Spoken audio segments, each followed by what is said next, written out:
அஸ்ஸலாமு அலைக்கும்.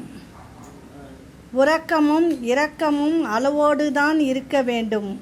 உறக்கம் அதிகரித்தால் சோம்பேறி என்பர், இரக்கம் அதிகரித்தால் ஏமாளி என்பர்.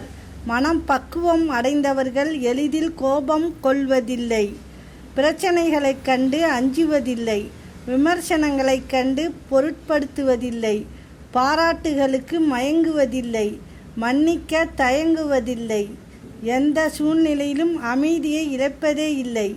சிலரை மறந்து விடுங்கள், சிலரை மன்னித்து விடுங்கள், சிலரை கடந்து விடுங்கள், சிலரை வெறுத்து விடுங்கள். எவரையும் தூக்கி சுமக்காதீர்கள், உங்கள் வாழ்க்கை சுமையாகிவிடும்.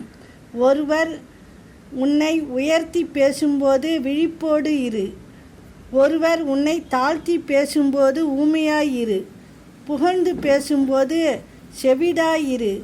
எளிதில் வெற்றி பெறலாம். அஸ்ஸலாமு அலைக்கும்.